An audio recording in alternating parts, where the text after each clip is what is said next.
Hello, welcome back to my channel. Connect is here alone because Luke couldn't make it today. He's on holiday. Luke offered to make a video for this stream, but I was like, that's fine. It's like enjoy your holiday. Enjoy your holiday. He doesn't touch enough grass as it is, so needs to take that holiday. It needs to really utilize it, So big up to Luke for the offer, but it's just fine. Let him enjoy his holiday. Connect could make it because, unlike Luke, we are not very rich. We can't go on holiday every month, especially not to a Greek island we happen to own. So it's just gonna be us. Like and subscribe if you haven't already, not just to myself, but also to Connect, whose link should be in the title, and to Luke as well, whose link I will drop separately here in chat. There we go. So go check out everyone. Great title, says Rosa. Yes. Talking about the title, thank you, Dasilda, as well, for picking me up. Talking about the title, PSG lost against Botafogo. What are your thoughts on that? Your immediate thoughts on that? To be honest, I couldn't believe it when I first saw it. I just thought PSG were going to clear house. They absolutely destroyed Atletico. They set the tone, especially after just winning the Champions League final a week or two ago, whenever it was.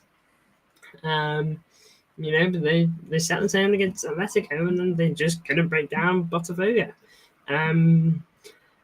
I genuinely was in disbelief. Read up on it a little more. Apparently, defensively, Botafogo were unbelievable.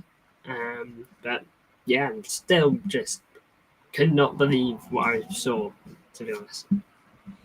Yeah, big up to Rosa, by the way. Hello, how are you? It's not like they played a B team, by the way. I mean, they rested some players, but they played a solid team. The entire starting back four usually was playing.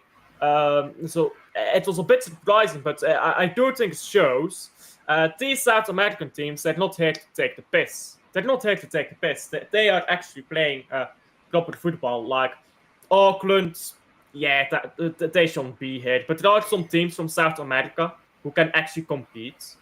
And I think Atletico was maybe like, okay, we beat Atletico, we're above this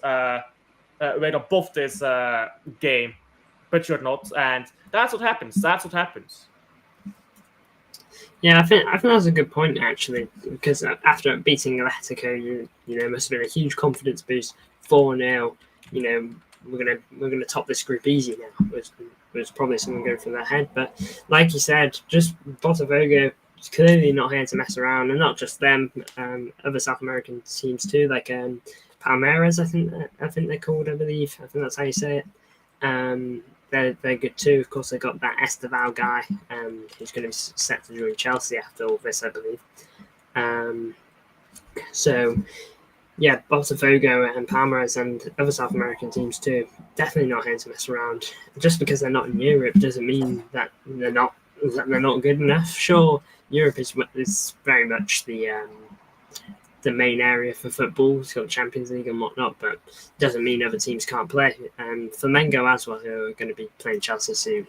So, it's certainly, I think that should be a bit of a wake-up call for other teams too, that Botafogo and teams like them aren't, they're not pushovers. You've got to take them seriously.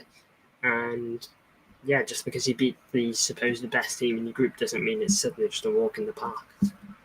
Yeah, absolutely. And I think it's a wake-up call as well for PSG. And Monterrey drew with Inter Milan as well. Now, Inter Milan, they're not exactly great at the moment. They're going through a lot of problems, 5-0 and all of that. So Inter Milan, not the greatest at the moment, but they drew as well to Monterrey. So I think that's a bit of a wake-up call after that 10-0 game from Auckland. 5-0 Juventus beating Al Ain.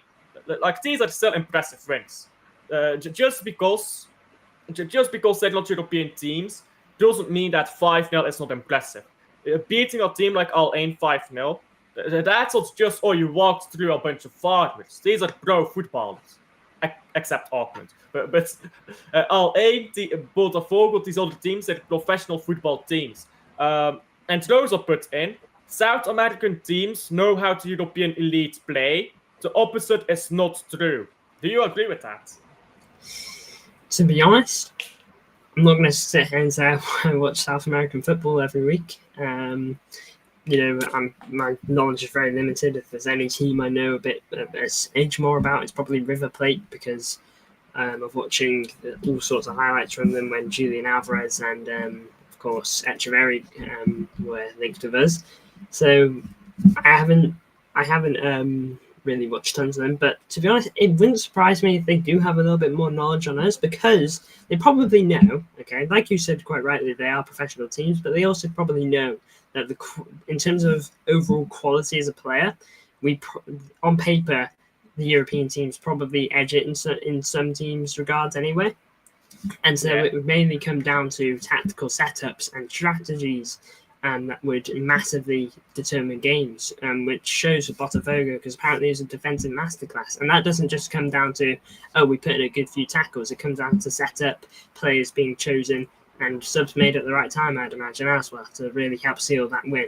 So, yeah, they've probably studied extra hard for us. And again, it probably goes to show the naivety of some European teams probably thinking, they're not a European team. We're gonna walk through these guys. Which, not saying that's how PSG thought, but it might be how some people see it. But they must study double as hard to make sure that they were ready for whatever PSG threw at them and whatever other teams will throw at them as well. Because, like you said, they're taking it serious. They want to go all the way here. Yeah, and also these teams, they just fight a bit more. But when you look at global football, when you're a Brazilian player, let's say you play in the Brazilian league, what club do you want to go to? You want to go to a European club, to play Champions League, to win the Champions League, to get bigger wages, to potentially play for the international team. The biggest clubs are European clubs. So, like that's just objectively so. South Americans love watching the Champions League, especially Real Madrid and Barcelona and Man City are very popular in South America. A lot of people don't like the last inclusion, though. We're mainly popular in Argentina. So, these teams, these players, they watch European football. But as you said earlier, you haven't watched a lot of River Plate or of any South American team. Neither have I. These fans are watching the European leagues a lot more than European players would be familiar with Brazilian league or Argentinian league. So I do think there's truth to that these teams are a lot more informed about European teams than the other way around. Yeah, again, like you said, you players from South America, they're going to grow up watching European leagues, because, like you said, that's... Sorry, by the way, just breaking news. I'm going to let you go on after that, but Yuma Ba is going on loan to Lyon. That has now been confirmed. Okay. Okay, so that must have been the player that got agreed on. Yeah. All right, then. I hope he absolutely smashes it. From what I know, he had a pretty good spell, to say the least, at Lens. So, yeah, I hope he goes there, smashes it. They should have European football, to my knowledge, with Europa League, I think. Hopefully, Lyon. I'm not too sure. Let me check that quickly. Lyon. Hopefully they got finish? They finished 6th, so they have Europa League group stage, or league phase, I guess it's called now. All right, good. Yeah, hopefully that will serve as a good development for him to develop in a better team than Lens, because I think they are better, I think. Yeah. Yeah. And not just that, but also play on a European level, play against better teams too. Like, they'll play against, what, in terms of the Premier League, they'll play against Palace and Villa, I think. Teams like that. There's going to be some decent teams in Europa League. I mean, it's European football. He's never played European football before. Yeah, and so any experience on that stage is good experience for him now. And yeah, I hope he has an even better spell, because he looked, from what I saw of him, which was mainly highlights, to be honest, he looked really good at Lens. It was really solid. So if he has another good spell there, hopefully, you could see him potentially at least having a pre-season at the club next season, and if not, maybe more than that.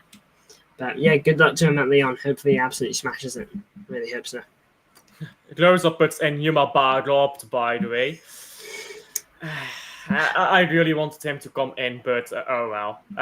I would have preferred he would have gone to Bundesliga then, to be honest. But Lyon makes sense. They're gonna have watched him. They're gonna have wanted him. So it does make sense. But it's a bit sad, personally, I think. But yeah, I just think that this guy is good enough to play in a very strong team. Now, I'm not trying to disrespect Lyon, but League 1 doesn't provide enough physicality, I think. And maybe physicality is not the biggest problem, but like players have too much time, I think, in League 1. If you compare to Bundesliga, to Premier League, when a centre back has the ball, they need to make a decision quickly. In League 1, you get a lot more time to make your decisions. And I think the main problem for Yuma Bar coming into the Premier League will be that quick decision-making on the ball. And you don't develop that by playing him at Lyon. With that said, though, it's okay. It's okay. Football is football. At the end of the day, he's playing European football as well, which will be a new experience. So, yeah, it's not the biggest of news for me. Bigger news for me, because we knew he was going on loan anyhow. Bigger news for me, though, is Cesc Fabregas. Have you seen the news yet? What was it? Was it listing him at the top of the list as potential replacement for Pep, and I think maybe initial contacts of potentially something. I'm not 100% sure, but yeah, I know that he's just on the list right now. It was very strangely worded. It was very oddly worded, but he's just on the list for the moment. All right.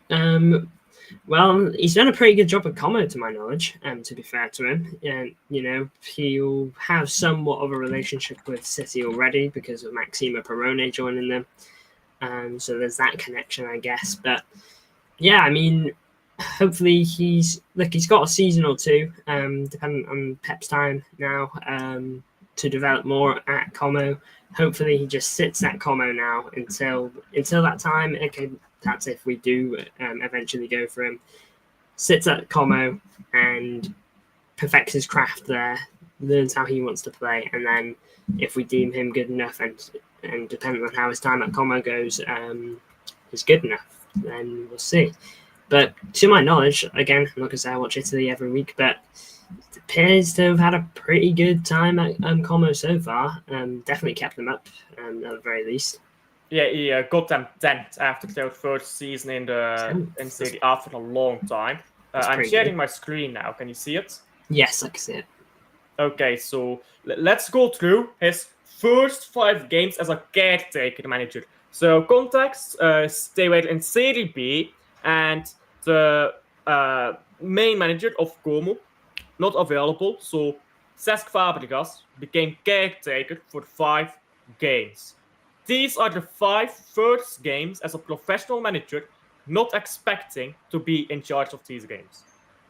There was no other manager available. He was supposed to be assistant. First 5 games he has in his professional career. 1 loss, the first game. 3 wins, and a draw. And this draw was to Lecce, by the way, who I believe finished top 5 in that Serie B season. So these are very good results for the manager who's never managed before. Now, you go to Serie A's league table. This is a team who has not been in Serie A for a long time, and they finished 10th in his first season. That is very good for our debut season, I would say, as a full-time manager. However, there is a caveat, and that caveat is they don't want to let him go. That's the problem. By the way, I just realized I wasn't sharing the screen with everyone. There you go. Oh. Now you guys can see. I was only sharing with Connect. That was neglectful of me, wasn't it? Anyhow, now you guys can see as well. But yeah, he finished 10th. He got a lot of. He got a good record in every league he's been in so far. So very solid manager. Now he's not the number one choice, from what I understand. He's only a choice. So assuming we don't get some of our potential targets, we may go get this guy. Now, if he develops another little while, by the way, he agreed terms with Inter, but Como said you're not going to enter, so they're not getting him. So if we can get this guy, I think he can be a very solid manager. From the little I've seen, which is only one game, he's very much so adaptable manager. He can defend very well. He can go forward fluidly, and he's not really a Pep. He's more close to Pellegrini or Mancini in style of football. You're not going to control the pitch as much. You're going to be more free flowing. You're going to be more end-to-end football. That's more the style that he has. So it's less Pep Guardiola style football, but I think that's okay.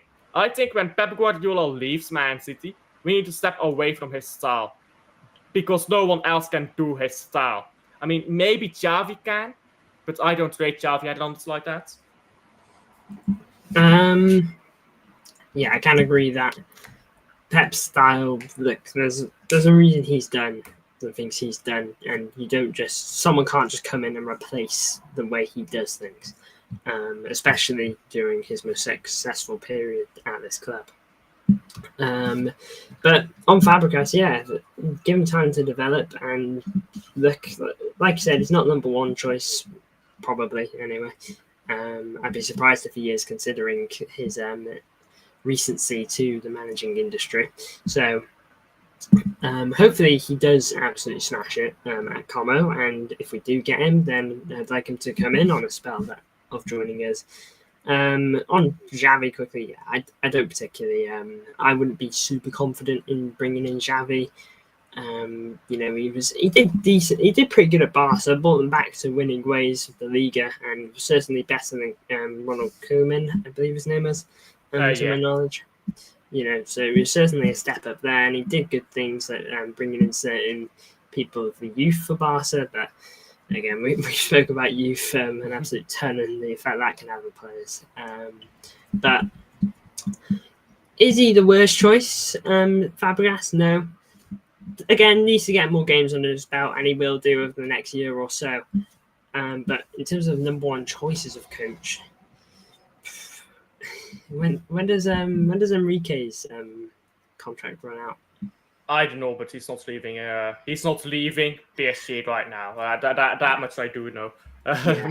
It'd have to line up in terms of contracts running out, probably, or pay PSG an absolute ton of money to get him out, and I don't think that's happening.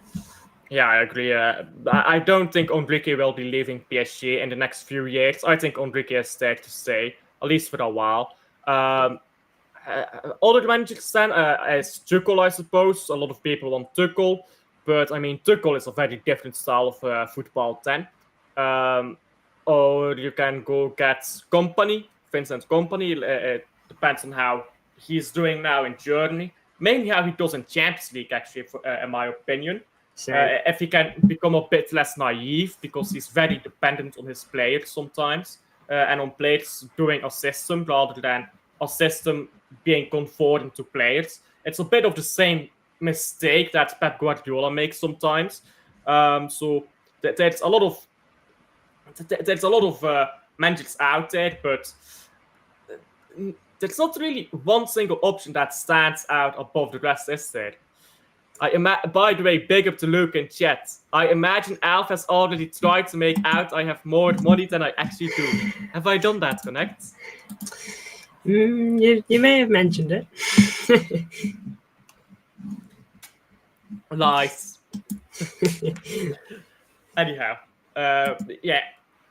As I said, there's not really any manager out there who really stands out at the moment for me. Kompany and Fabregas are now the ones that I'm mainly keeping an eye on. Yeah, I don't think we'll ever quite get a strike of gold like we did with Pep just being available. That doesn't happen out of nowhere. And I'm 100. Yeah, I was about to say that 99% sure, but no, I'm 100% sure that I don't think Pep's staying. I don't think he's signing another contract for this one. I'm fairly certain that it is that this new contract he signed is the final one. And in terms of managers, the market isn't superb right now. There are obviously good managers out there. It just ones you can get is the problem. Like you said, company's always one. So some people mention it in my chat sometimes, like they want company to eventually come. I have a couple of issues with it. Number one, I don't want to fall into the issue that United kind of fell into with Ollie. I don't want like the almost like the romantic choice of bringing back a player. If he's good enough, he's good enough. Okay, but he's got to be good enough, and he's got to prove it in the European stage for me with Bayern Munich, because it's good enough Bayern Munich winning the Bundesliga, but before Leverkusen overtook them, they've won it 10 years on the trot, and that was with various different coaches. So for me, don't get me wrong, Bundesliga, they win it every year, and fair play to them, but Champions League is where I want to see company perform. And if he doesn't necessarily need to win it, he just needs to do well. Get to the late stages. Year after year to an extent. Go out against like a proper top side, just getting the better of you. And if you lose to the best, then I can't really complain.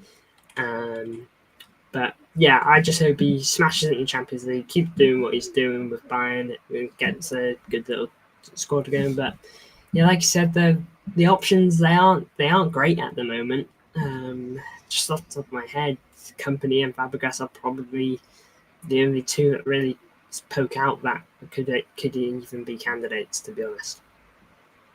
By the way, on a side note to that, Chelsea is winning 1-0 against Flamengo. Congratulations to them. They're doing better than Real Madrid. And to be fair to them, PSG. Hi, I think Connect now. Be nice, Glimpse. Be nice. Be nice to Connect.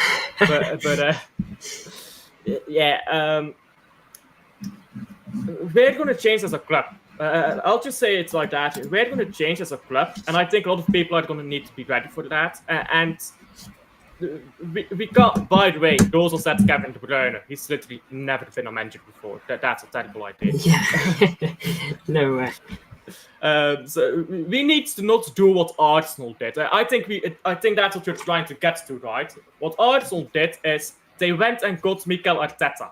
No experience as a manager, or not enough experience as a manager, and now he's just in charge for way too long, and they can't really sack him because the fan base loves him because he's the captain that ended the trophy drought under Wenger, and that's the problem I think you're getting at when signing an ex-player. You fall into that romanticism, and you can't look at the manager objectively. Yeah, you start instead of seeing like a coach, you start seeing the player, and it's the issue. And don't get me wrong, if Company was to join, I'd be buzzing because it's Company. But you've just got to keep a part in your head ready in case it doesn't work. And with Arteta, like you've said, he was a coach with zero experience. It took him a couple of years to get it actually rolling, at least getting into the top 4 slots and fighting for titles. But at the moment, it's second place twice in a row. League in their hands in one of those seasons. No, second place 3 seasons in a row, my bad. League was in their hands in our treble season. They completely bottled that. The 23-24 season, Liverpool and Arsenal fell away. And last season, they weren't catching Liverpool because they just weren't good enough, and neither were we. They only finished a couple points above us last season as well. I completely agree. So, coming back to Company now and to Company and Fabregas, you know what I'm mainly looking at for them? I want to see Company get to a Champions League semi-final, and if they go out in the semi-final, I don't want it to be an embarrassing defeat. I want it to be dignified, right? That's what I'm looking at for the Company. If he wins the Champions League, all the better. Meanwhile, for Fabregas, I'm looking at, can you go and win a cup? Can you go and win a cup? Or can you go and qualify for Europe? Or maybe even both. That's what I'm kind of looking at right now for these two managers. Yeah, I can agree. You know, Fabregas is probably not going to be able to prove it on the European stage in time. But well, I mean, if he does make it, if he wins a cup this season and then next season he's in Europe, that would be interesting. But yeah, if Fabregas can win a cup with the squad he's got, then yeah, it'll be good. I'm pretty sure Como have just signed that. Well, at least had a here we go on that Martin Basarina guy. I think he's Croatian. Apparently, he's meant to be pretty good. So we'll see how he does there and see what he can add to Fabregas' team. But I'm absolutely going to keep an eye on Fabregas as well because what he's done with Como so far is impressive. And if he keeps climbing, and even I know that the point gap was quite big between AC Milan and Como, but if he can overtake a big team like that in the league and get the better of them as well in terms of games, then you could really be seeing some. But 49 points in a first season against for a team that hasn't been in Serie A for a while, it's certainly promising. But something to keep an eye on, and yeah, I hope he does well because if we're interested in him, then I want him to be the best he can possibly be. Yeah. By the way, Navi just went 4-3. Big up to Wonderful. How old is he? 19. Out of best player somehow. I was super stressed watching that, but I was listening to you. Anyhow, I mean, if you can qualify, because you're right, it's going to be very difficult to win in 2 years, win something in Europe with Como. But if you can qualify for Europe with Como, that's already a big one. That's Nottingham Forest level thing, right? Nottingham Forest going from where were they 15th or something to qualifying for Europe. If he can do the same with Como as Nottingham Forest did, I think that tells you enough because he's not working with a big budget. He's not working with world-class players. Sure, he's got Barone, but let's be honest, if he's not the greatest player ever, he's okay, but he's not Man City quality. So he's working with very limited resources, and he's getting these results. So if you go and win a cup or you go qualify for Europe, that shows me qualifying for Europe shows me you can be consistent over the season, and winning a cup shows me you can get something over the line. So if you do either one of those two things, you're immediately more appealing as a manager. And people say, yeah, because I saw Matthijs say this, big up to Matthijs, but we're getting project managers or whatever. Well, first of all, I don't think that he's the first on our list. I reckon he's like option B or maybe option C or even D. I think he's not the first option on the list. But these managers, at some point, they need to be at a big club. You can't always get a proven manager from a big club. They need to get a first big club. So is Man City going to be that first big club then? People want to say, oh, Man City is too big for that, which I say preposterous. Look at the amount of managers Real Madrid have taken over the years that had not had a big job before, including that guy that got sacked after 17 games. So sometimes you have to take risks on a manager. Cesc Fabregas, listen, yeah, I've not watched enough of him, but I'm going to watch a lot of Como next season because I want to see how this guy coaches, really, other than just the statistics, because statistics don't tell a full story, do they now? So I'm going to be watching a lot of Como. My opinion on him is, it is what it is. Maybe more interesting is our transfer business. So we signed Severini Pan. My apologies on pronunciation. We are trying to sign Dexter Oliver from Tottenham. If you've ever heard of him, congratulations, you're the only one. We're trying to sign another guy from Aston Villa and a youth player, a midfielder from Liverpool in the under-15s of Liverpool. So the reason I bring that up here is because it kind of reminds me of what Alex Ferguson did. I say that as if I watched it. That's a weird way to say that, but you get what I mean. I compare that to what Alex Ferguson did. Alex Ferguson, before his era of dominance, he built an infrastructure at Man United. He got in a lot of academy players. From all the academies in England, he plucked the best. Ryan Giggs, for example. That is an academy player from Man City. He went out and ball trying kicks, put it into Man United's academy for whatever the amount of years, brought him through. A lot of academy products from Alex Ferguson are players that Alex Ferguson noticed at the youth level, picked up, put in the academy, brought through. And that's how they have their club-trained quota for UEFA always in check. Because, okay, just go buy someone who's 17, you have him at the club for 3 years, then you bring him into first team, now he's club-trained. That's how the UEFA rules work. 3 years before your 21st birthday. So I think we're kind of doing the same thing right now. And I like that because when we look at players like Rangers, he's 26. So, okay, 26 is young. But in 6 years, he's 32. In 6 years, this 14-year-old from Liverpool will be 20. So this guy who's now 14, if he develops well, and he's 20 years old, now you may have gotten a Rangers replacement for very cheap. And if you haven't, by the way, a homegrown replacement, and if you haven't, okay, you sell him on and he's pure profit on PSR. Yeah, you probably, and knowing us, we'll probably bring in at least 20 million for them as well, because that tends to be what our academy talents go for. And if he goes and smashes it elsewhere, we've probably got a buyback in there too, where we can sign him for maybe 40, 50 million. And even if we don't trigger that they'll sell them on to a different club and we'll get a portion of the fee, probably due to a sell-on clause. So, yeah, I 100% agree with that. Just hearing that now, it does kind of line up, doesn't it? Setting up potential talents that can take the place of certain players in the years to come, like that under 15 from Liverpool, to replace, if it was still go down, like you said, would supposedly replace Rangers.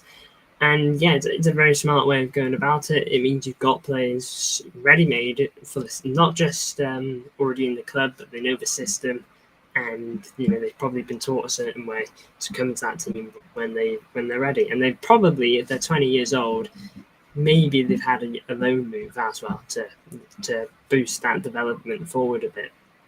Let's talk about loan moves. What's the last time a Man City player went out on loan, came back and played for Man City? Does James McAtee count? Let's rephrase that. What's the last time a Man City player went out on loan and came back to become a part of the real Man City team, of the main team?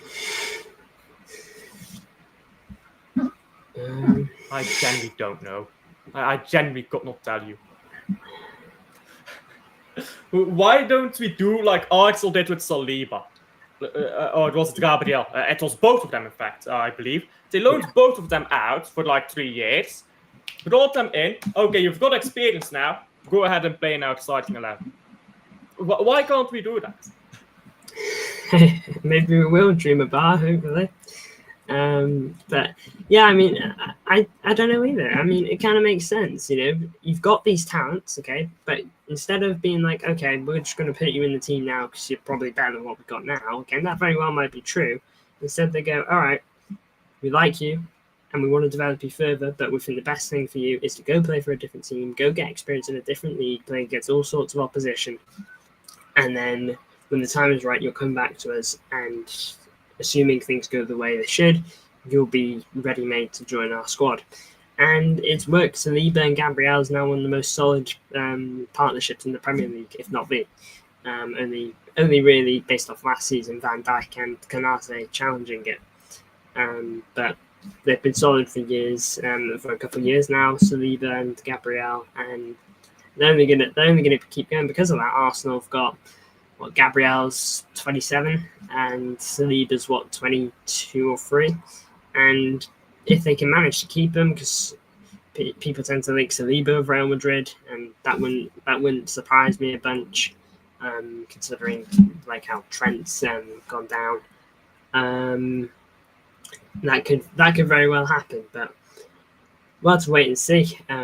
Really, in terms of that, but I agree. It's not a bad system. Loaning out a player that you like the look of and you want to be a part of your team, loan them out, see if they are good enough, and if they come back and they've shown the signs that you would have hoped, why not give it a go? And if it doesn't work, oh well, we'll sell them on next season. At the end of the day. And yeah. By the way, those are put in Jet, Echeverri, and Savio. That's just completely different. Savio was never loaned out, and Echeverri was loaned back as a part of the buying deal. We loaned him back for 6 months, was it? That was the agreement for buying him. We loaned him back with 6 months. So completely different, those two. But with CFG especially as well now, you would expect a lot more of that to happen. Like maybe Savio, maybe in that way you can compare to Savio. You've got this entire network of players who come through to City's main team, if they're good enough, of course. So maybe you would expect that to happen a bit more. But honestly, the way we're struggling with homegrown right now, I would prefer this happens younger. I would prefer we take some more risk and this happens younger, because then you'll have your homegrown players who will be good enough.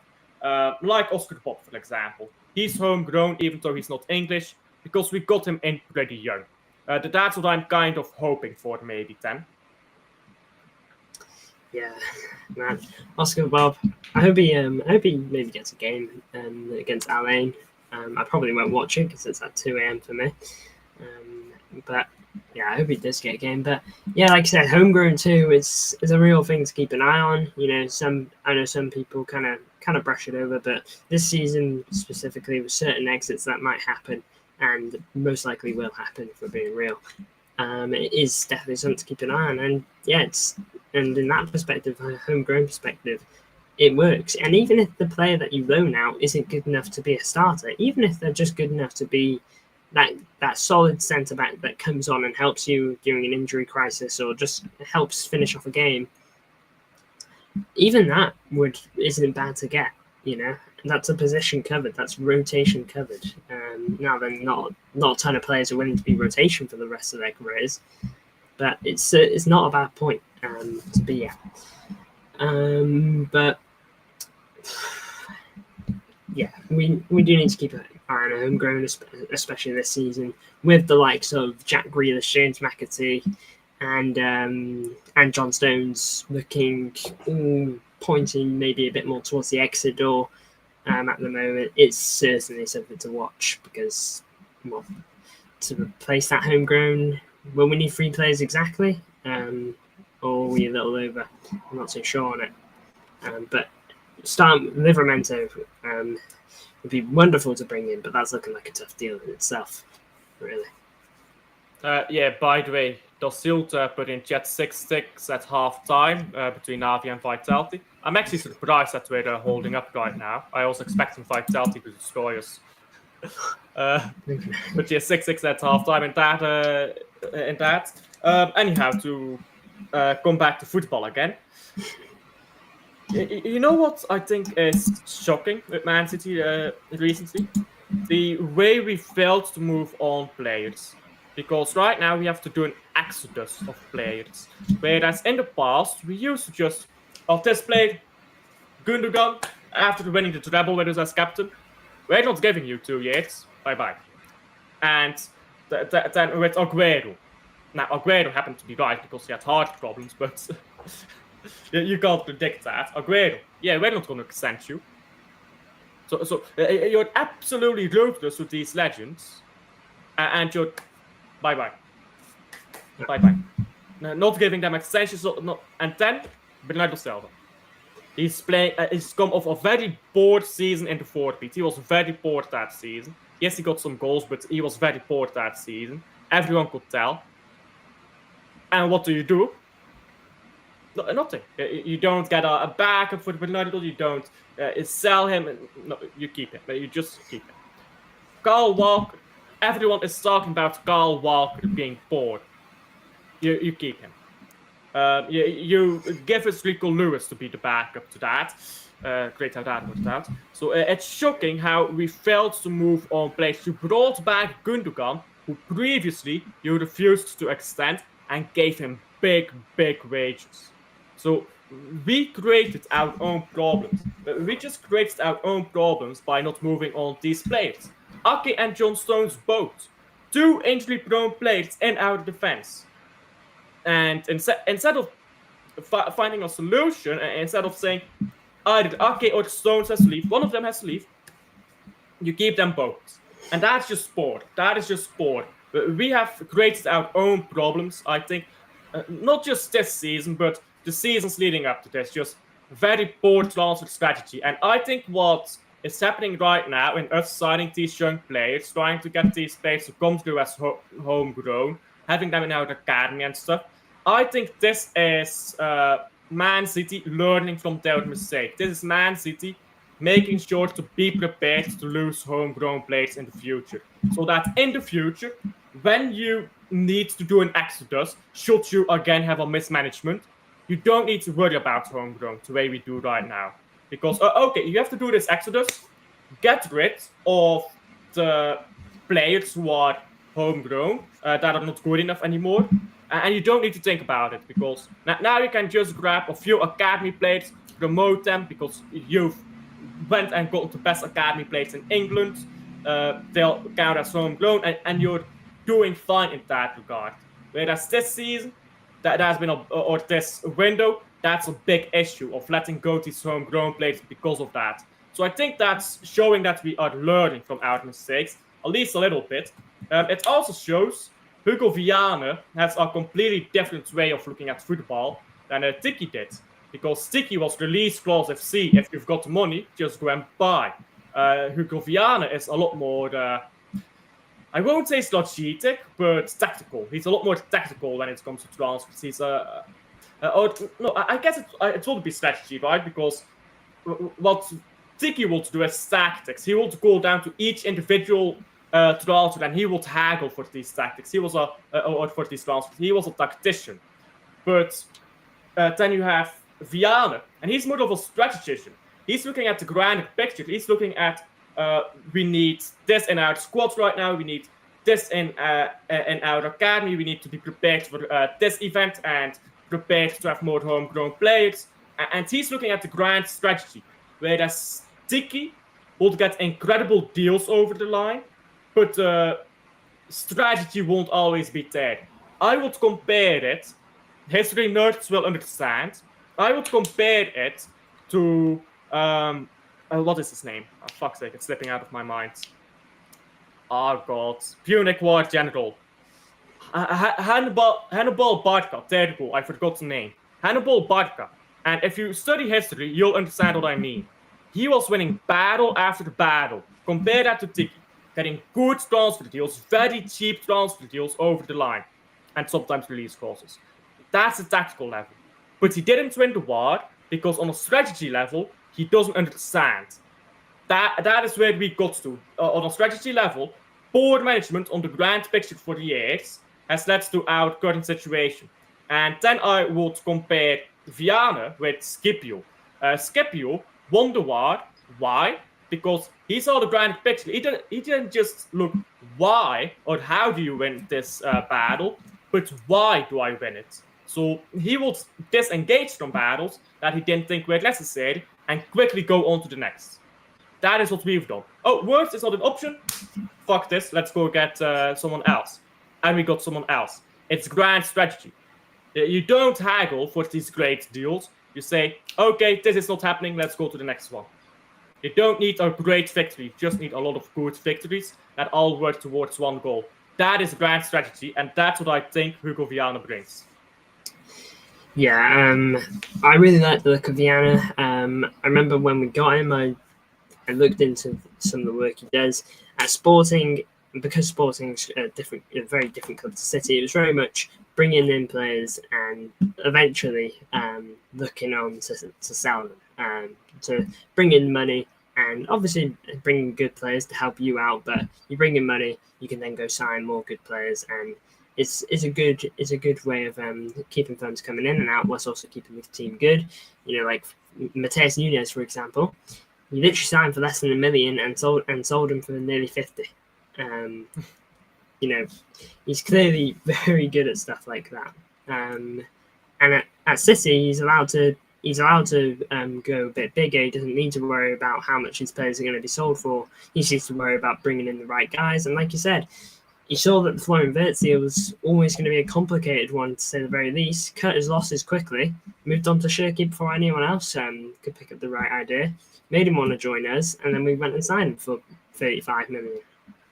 Aitnauri, probably saw that he had less than 1 year on his deal, went and signed him quickly before Wolves even had the chance to give him a proper offer.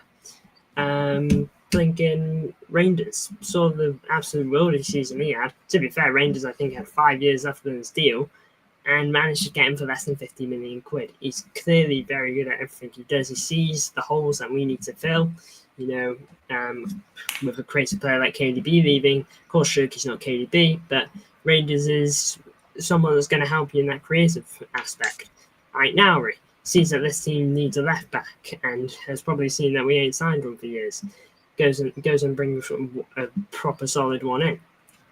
And Rangers, of course, was like the most tap-in signing I've ever seen in terms of needing a player there. Went and signed the best midfielder in the Serie A, or at least was rewarded that. So he's looking really smart in terms of signings, and like you said, it's not even just those main three, like Severe Nepan, top midfielder from Norway. He's about to go on loan and hopefully go and prove himself elsewhere.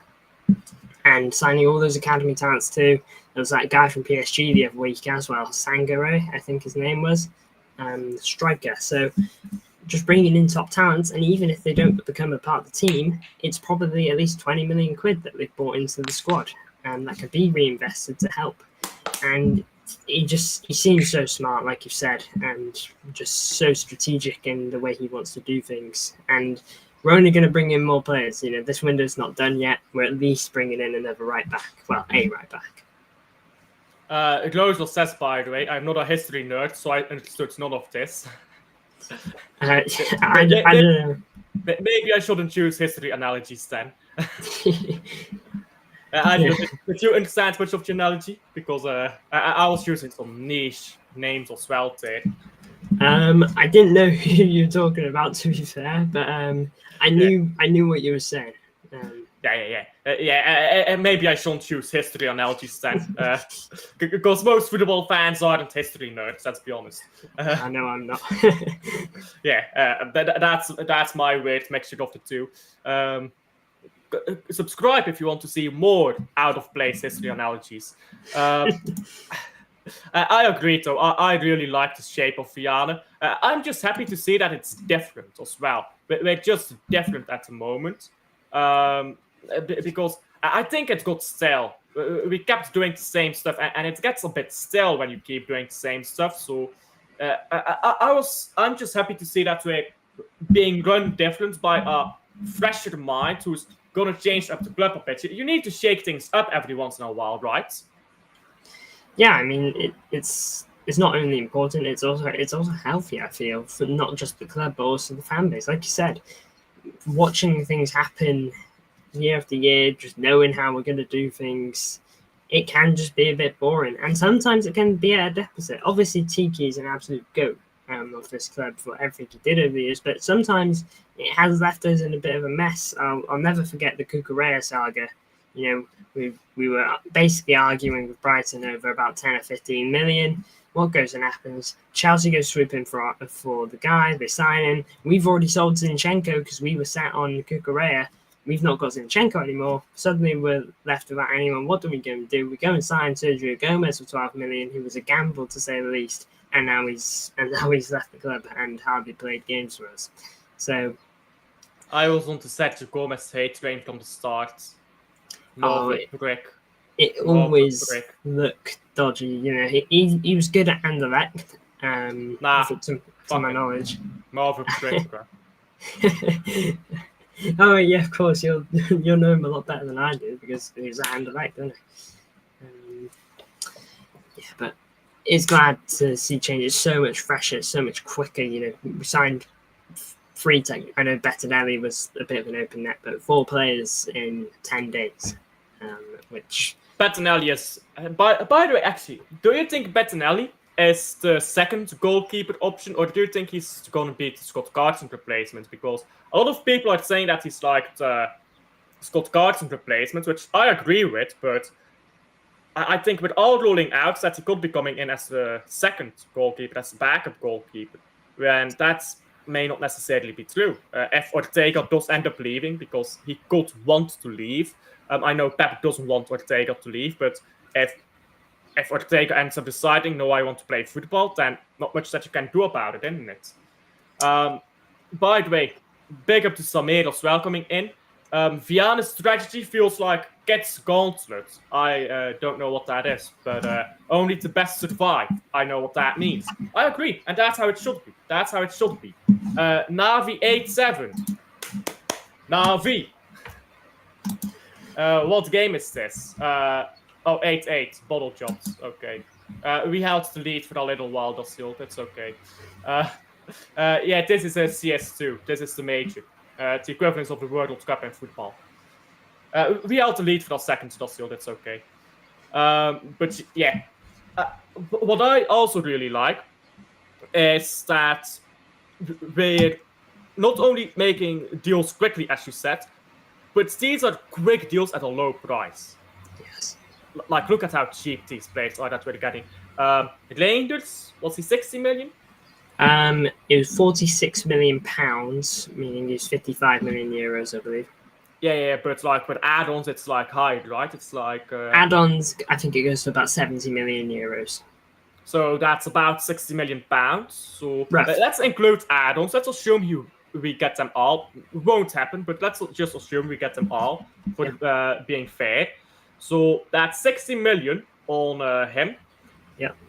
Cherki, I forgot the price. Was it 30 million as well? No, I'm not good at remembering these. It was very cheap. He was 31 million quid with the potential 4 million in add-ons, I believe. Okay, so 35 million. Yeah. And then we signed Ait Nouri. Bro, we fleeced Wolves for Ait Nouri. If I'm a Wolves fan, I absolutely hate Man City. Like, let's be honest. We fleeced them for we absolutely fleeced Wolves for Ait Nouri. We got Mateus Nunes out of their club, which got them booing him. If I'm a Wolves fan, I would hate that. I would absolutely hate Man City. I mean, we took their 50 million pound midfielder Nunes. I know Nunes didn't set the world on fire in their first season, but I mean, he wasn't bad. And it was the 50 million pound midfield. I believe their most expensive transfer ever, but I'm not sure on that. Maybe that's outdated now. But more than that, we've just gone and bought their left back, who was right up there in terms of best players last season with Cunha in that squad. Those two really absolute scam. Ait Nouri was cheaper than Mateus Nunes. Yeah, I know, 30 million quid. I think we paid for Ait Nouri. Messy. I think it was Crazy. like 28 or something ridiculous. I think with add-ons it's like 30, like high 30s, but like this is what Viana does seemingly. I don't know if you've noticed this, but Viana gets like low initial prices and then puts ridiculous add-ons on top. That's what he does to get these clubs to hand over the blades for lower prices. Yeah, I can see it, and like I said, with ridiculous add-ons, some of these add-ons could very well not be achieved because we don't even know like some of them are. There are probably some easy ones like playing a certain amount of games and certain things. Reinders only plays 10 games in his or 14 games in his third season to avoid a 15-game add-on. We will be there. Oh god! Gosh, I can't believe reading that of Kusanov. That was so funny.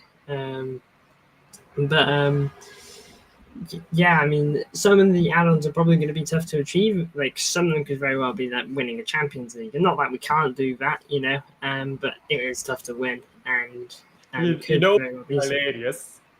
God. If Viana puts all these add-ons and winning the Premier League and stuff like that, and then Man City completely focuses on Champions League. Yeah, we just play the kids in the Prem. Get top 4 and that's okay. Focus on Champions League. Then you go win that and they get none of the add-ons for it. Gosh, that was something. I'll be ready for it.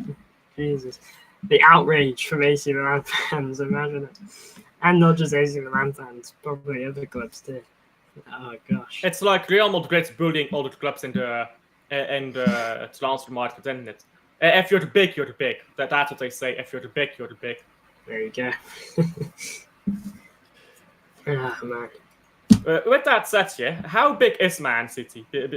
Complete side tangent here, but how big is Man City? Because a lot of people are still struggling to understand that Man City is a big club at this point. So a lot of people get salty about this. How big is Man City? Do you think? When you compare to the other clubs in England, and when you compare Man City with Real Madrid, for example, how big is Man City compared to these other clubs in Europe? I think the thing is that people will look at is the fact that the majority, well, yeah, literally the majority of our success, not to say we didn't win anything before, but came after the takeover, of course, and the takeover has completely changed the trajectory of the club. But in terms of now, it can't be denied that we are up there with the biggest teams of the world. Sure, we had a pretty bad season just now, but all the seasons before that, treble, 4-peat in the league, no team's ever done it. Tons of records broken. And not just that, but even the wins on the way to winning the Champions League, just absolutely battered Madrid, schooled Bayern, schooled both of them really. We bossed the park in that Champions League season, and season before and season after, just winning titles and titles. It can't be denied that we have to be up there. And in terms of overall history, in terms of cabinets, I mean, you said it yourself a couple of times. We win the Club World Cup. We're literally tied with Arsenal in terms of trophies, and they're regarded as pretty big in England. I think people just don't like to acknowledge that we are big now.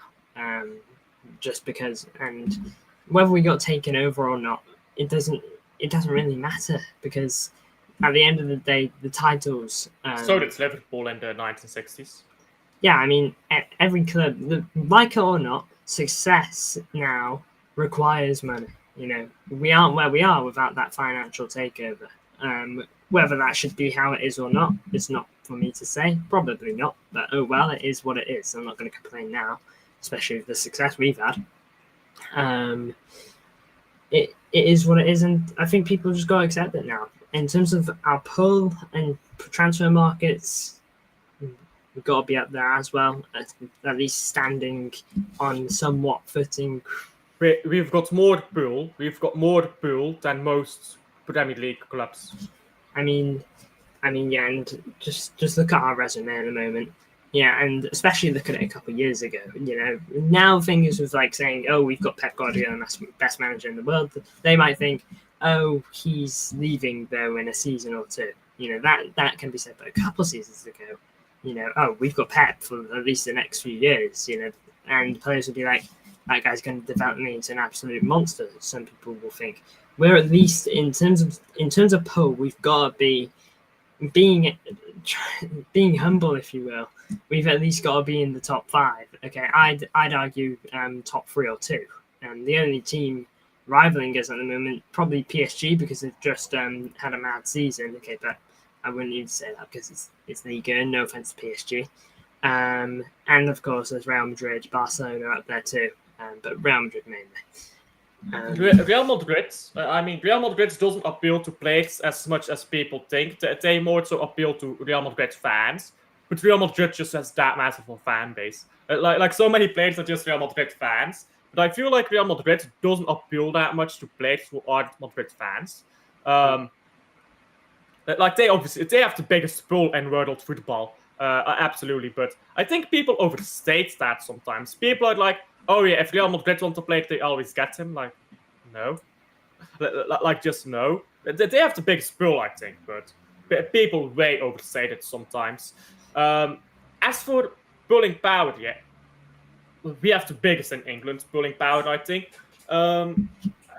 And Glimpse has informed us that Arsenal beat Hull City in an FA Cup final once. But since Hull City is the biggest club in England, that doesn't actually count.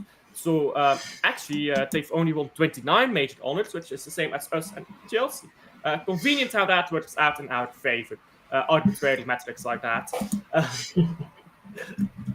But yeah, Arsenal, I think it's one of those clubs as well. They're not as big as people say.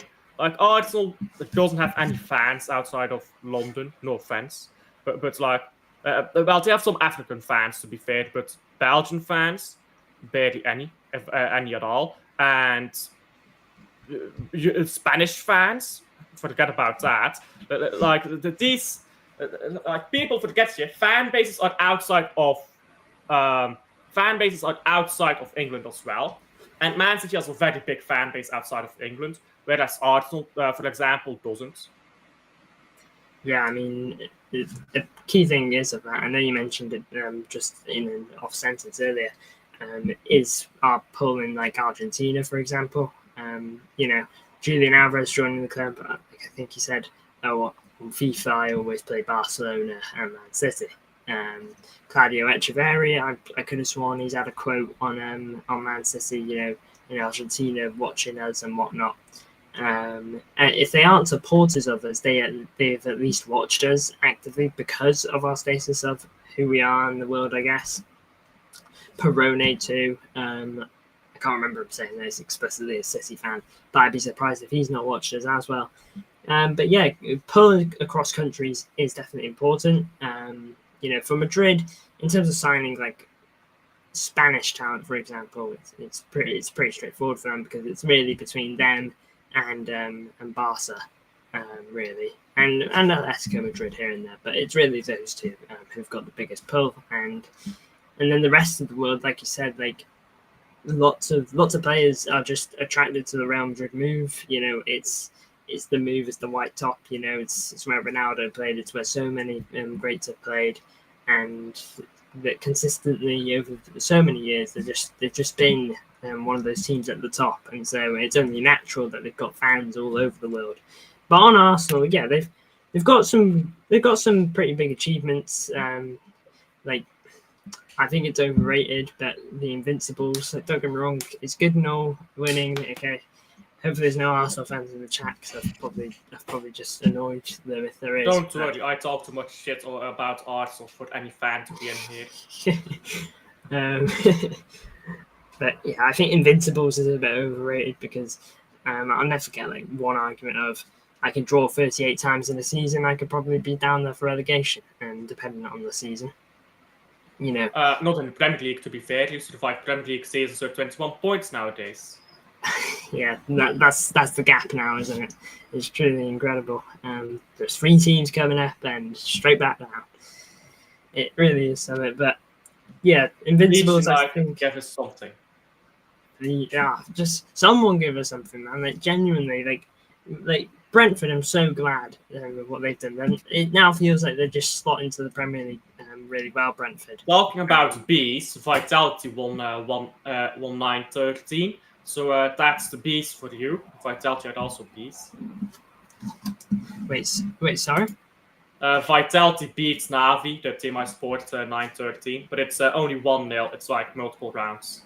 Ah, okay. Well, I hope Navi get through for you. I'll support them. They don't. They collapsed. Oh. They're collapsing. This happens every time. They play well for a little while, then collapse. I'm surprised we made it competitive for our whole until at least 9 until like at least 9-9. We made 9-9 and then it was just collapse. What is the sport? Sorry, it's CS2. It's CS2. It's major right now. Oh, all right. So the major is like World Championship kind of, but it's like twice a year. That's like a European major and like not European major, I guess, every year. So I'm going to the European major in Budapest. Oh. I always go. I went to Copenhagen, where I keep saying this. I went to Copenhagen where we won it. Nice. I went to Antwerp as well, obviously, where we lost the final. Take up the face, though. Cadogan got his. I think Cadogan deserved to win a major, to be honest. He deserves to have at least one. I think Man City are a big club globally, bigger than Arsenal, if we're talking global perspective. Globally, I agree. Maybe fan base wise, we're smaller than Arsenal and England specifically, and maybe like. I mean, we've got one trophy less, but like that's really it. We've got a Champions League. If you go through unique trophies won, the amount of unique trophies won, we've won a Champions League, a Premier League, a FA Cup, a Carabao Cup. I'm not going to count dinner plates. A Cup Winners' Cup, UEFA Super Cup, Club World Cup. So that's a lot of different trophies. Whereas Arsenal only have the Carabao Cup, FA Cup. Cup Winners' Cup to be fair, and league title. So they've got a lot less unique trophies. So if you look at it that way, Man City has won more different trophies. If you look at it that way, so Arsenal, Arsenal is just not that big of a club outside of England. I'll be honest. Outside of England, nobody really talks about them. I think it's a good point. I'm not going to say I've got a map of the world with the biggest fan bases in each country, but yeah, I can agree because I hear a lot of of course, I hear that City have got fans here, there, and everywhere. You're from Belgium. We've got fans in Argentina, like I mentioned and you mentioned. And it's not just those areas too. We've got little groups of fans in different countries too. But I don't really hear the same for Arsenal. Maybe I'm uneducated on it, but yeah, I don't really hear that side of it for Arsenal either. To be fair, but yeah, what it is. You know what it is, yeah. Go on. Premier League football, like nowadays, you can watch La Liga, you can watch Premier League, you can watch any league you want from anywhere in the world. Right now, you can do that. But it's like when Arsenal was winning league titles, the Premier League wasn't available yet in like America and stuff. I believe it only became available in like the late 1990s or something like that. So there are a lot less people who grew up watching Arsenal win trophies outside of England because you could not watch the Premier League yet, and when you finally could, it was only at the end of Arsenal's successful period. Meanwhile, Man City's entire successful period has been broadcasted to the world. If you're in Argentina or North America or in I don't know, Russia or whatever, somewhere in Asia, you have been able to see the entire period of success Man City have had under the sails. Whereas Arsenal, you've probably not seen them win a league title. Yeah, I mean, when was the last one they won? Was it the 2004 2004 season? Invincibles. Yeah, so yeah, it's been a while to say the least for Arsenal in terms of winning. But like you said, our whole success period has been documented worldwide, and and certain signings that we've made, like for example, signing of Aguero would have only brought more attraction from like Argentina. Signings like De Bruyne maybe would have made people want to keep another eye on us, and it's more than them too. Haaland, Norway, like you said, and Uzbekistan, as well with Kusanov. Like the amount of viewers I had from Uzbekistan was mental, because Kusanov was joining, and was their first player from that country joining. So I suspect we've got a good little group over there now as well, coming together. In terms of globally, like you've mentioned, yeah, I think we're up there. And until we stop winning and Arsenal start, I think we will be bigger globally because, like we said, we've got things set up all over the world for our fan bases that are dotted around the map. I know we've also got a lot of feeder clubs like New York City. If you're a New York fan, you're a Man City fan. If you're a Girona fan, you're a Man City fan. Yeah, because it's all connected as well. We've got club in Spain, club in France, Troyes literally, and like you said, New York. And those three just off the top of my head, and I believe we've got like 5 other clubs too.